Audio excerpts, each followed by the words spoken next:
আচ্ছা, আপনাকে যদি আমি এটা হাইপোথেটিক্যাল কোয়েশ্চেনই করছি, আপনাকে যদি বলা হয় যে অশোকবাবু আপনি এই নতুন সরকার, যে সরকার হয়তো আসতে চলেছে 4 মের পর, সেই সরকারের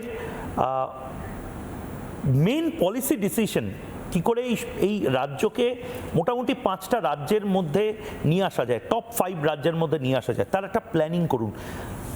আমি একেবারে টেলিভিশনের জন্যই 5টা কি আপনি জায়গা বলতে পারবেন যেটা ঠিকঠাকভাবে, মানে অশোক স্যারের ক্লাসে মন দিয়ে ছাত্ররা যদি পড়াশোনা করে এবং সেই জিনিসগুলো যা যা নোট দিচ্ছে, টিপস দিচ্ছে স্যার, সেগুলো যদি ফলো করে, তাহলে সত্যিই বাংলা 5টা বড় রাজ্যের মধ্যে আবার চলে আসবে? আপনার কি মনে হয় এই 5টা কি কি হতে পারে? 5টা দেখো, এটা তো আমি আর কিছু বলবো না। বিজেপি নিজের সংকল্পপত্রে যা লিখেছে সেটার 5টাই বলবো। একটা তো বললাম গভীর সমুদ্র বন্দর। কেন গভীর সমুদ্র বন্দরে আপনি কেন বারবার এমফাসাইজ কঠিন করছেন? জিনিস, তার কারণ হচ্ছে এখন পশ্চিমবঙ্গে যে মাল আসে সেগুলোর খরচা অনেক বেড়ে যায়। এখন পারাদ্বীপে আসে, পারাদ্বীপ থেকে আসে। বড় জাহাজ যদি আসতেই না পারে, বড় ট্যাঙ্কার কিংবা বড় কন্টেইনার শিপ, খরচা অনেক বেড়ে যায়। আচ্ছা, তারপর যেটা হয়, তুমি যে রপ্তানি করবে, আমদানি করবে, আর আমাদের রপ্তানি আমদানি পশ্চিমবঙ্গ থেকে শুধু পশ্চিমবঙ্গের নয়, বিহার, নেপাল, ভুটান, এমনকি আসাম, উড়িষ্যার কিছু কিছু জায়গা, মেদিনীপুরের সংলগ্ন জায়গা, ওগুলোর থেকে আসবে। আচ্ছা, আমদানি রপ্তানি দুটোই আছে। আর তুমি একটা জিনিস বলো, গভীর সমুদ্র বন্দরের কথা আমি বলি, এটা তো একটা এম্পিরিক্যাল রেগুলারিটি। অর্থাৎ চীন দেশে যে উন্নয়ন প্রথম হয়েছিল, চীনে উন্নয়ন হয়েছিল দক্ষিণ দিকে, সাউথ চায়না সির ওখানটায়। কারণ কি, ওখানে সমুদ্র বন্দর ছিল, সাংহাই।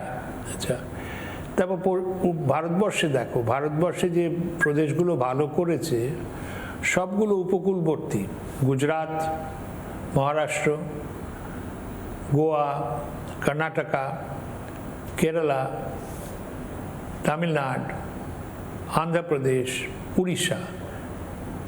সেই উপকূলবর্তী প্রদেশের যদি উপকারটা পেতে চাও, তাহলে গভীর সমুদ্র বন্দর একান্ত প্রয়োজন, এবং গভীর সমুদ্র বন্দর সম্ভব, খরচা হবে, টাকা উঠেও আসবে।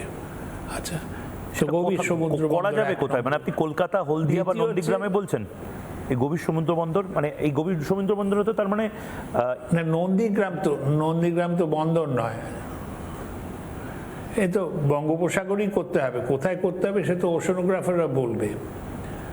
আমি এ ব্যাপারে তো বিশেষজ্ঞ নই, আমি এখনো এ নিয়ে গবেষণা করিনি। এটা বিশেষজ্ঞরা বলবে যে এইখানটাই বেস্ট হবে। কিন্তু এই গভীর সমুদ্র বন্দর যদি হয়, তার টাকা উঠে আসবে এবং সেখানে অনেক চাকরি বাকরিও হবে। টাকা উঠে আসবে, টাকা উঠে, ফ্রেট থেকেই টাকা আসবে।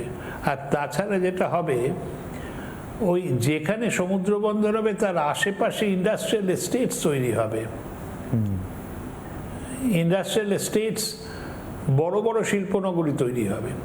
আচ্ছা, দ্বিতীয় হচ্ছে ওই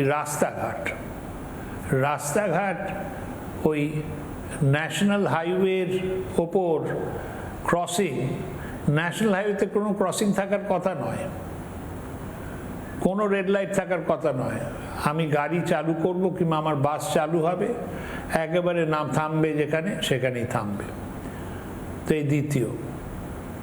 আচ্ছা, আর তৃতীয়, চতুর্থ, পঞ্চম যদি বলি, একটা হচ্ছে শিক্ষা ব্যবস্থার মেরুদণ্ড ভেঙে গেছে। আমি অন্য কিছু বলছি না, এই প্রাতিচি ট্রাস্ট, যেটা অমর্ত্য সেনের, ওরা যে সমীক্ষা করেন, সেখানে স্কুলগুলোতে লেখাপড়া হচ্ছে না। এর কারণ কি, সে তো অনেক বিশদ আলোচনার ব্যাপার।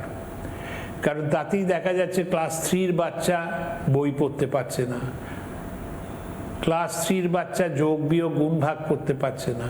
তো এই ফাউন্ডেশনাল লিটারেসি এবং ফাউন্ডেশনাল নিউমারেসি, আর কিছু না, যাতে ছেলেটা যখন বড় হবে তখন সারের বস্তায় যে লেখা আছে যে কতটা সার দিতে হবে একর প্রতি, সেটা পড়ে বুঝতে পারবে।